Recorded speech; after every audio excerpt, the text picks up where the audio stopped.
question will begin with Mrs. Bissell. It will be coming from Pat Bradley from WAMC Public Radio. Pat? Good evening. New York State has a history of land purchases in the Adirondack Park, the most recent of which is 69,000 acres, which Governor Cuomo visited and touted, which the Adirondack Park Local Government Review Board has criticized. Should New York State continue to purchase land in the Adirondack Park? Absolutely not. 69,000 acres just went for the Finch Prine land deal for $49.6 million.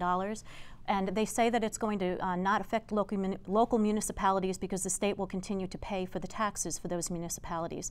Well, where does that money come from? Because the state is not a producer of anything. The state is a consumer. So those taxes are going to come from us. So not only did they lose the tax base which was being paid for by the Nature Conservancy, then they turn around and they have to pay for the land which they needed to take out a loan for. Then they have to turn around and come up with the money that they lost in increased tax revenues from the Nature Conservancy, and that falls on us, the taxpayer. We are not in a position at this point anymore where we can afford to pay for land when our seniors are in jeopardy, our veterans are in jeopardy, our education system is in jeopardy. Absolutely not. The APA is rather large, I believe out of control, and the Adirondack Park is big enough. Thank you, Mrs. Bissell. Mrs. Dupree? I've said for years the state already owns too much land, and I certainly was opposed to the purchase of the 69,000 acres. On the other hand, Nature Conservancy is a not-for-profit organization that has been paying taxes pending the purchase by the state for the last few years. That would have ended and it would have been totally tax exempt.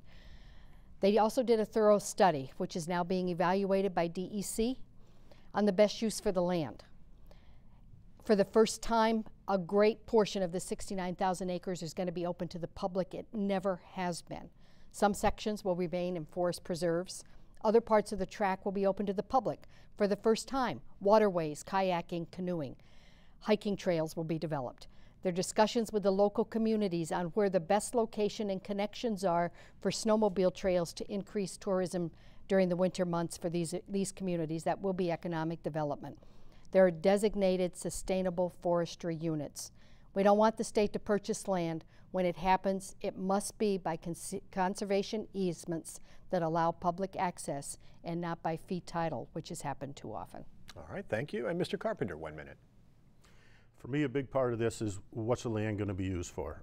I understand the theory behind the Adirondack Park. I understand the wilderness. I understand the tourism that it brings and the dollars that it brings into us, but my litmus test is pretty much, is it going to create jobs? Is it going to destroy jobs? If that land can still be used for harvestry, where we're not going to lose lumber jobs, people that are doing that in the Adirondack Park as a way to survive, then to me that's pretty big. I would hate to see the state take that property or buy that property and not allow it to be used by the public or anyone else. Before the state bought it, I couldn't go hiking in there. I couldn't go rafting or kayaking or canoeing in there. I had no access to the land, and neither did any of you.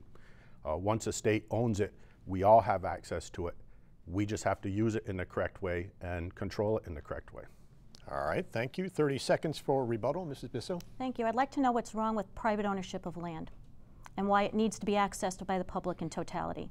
I believe we have a very large Adirondack Park where people can access waterways and hiking trails, and I think if you speak with people throughout the 115th Assembly District, what you're going to find is that most of the people who are affected by the DEC and the APA are unhappy with the way in which they're using the land. Thank you. Mrs. Dupree? The majority of the Adirondack Park has been taken by the state, as I said, under fee title, which means that it remains in forest preserve and there is no public access.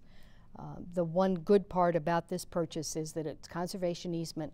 It will be open to the public, even for hunting rights, once the leases on the hunting camps are gone. So it's good news, bad news. Didn't need to buy it. We did. At least it looks like it's going to be used properly.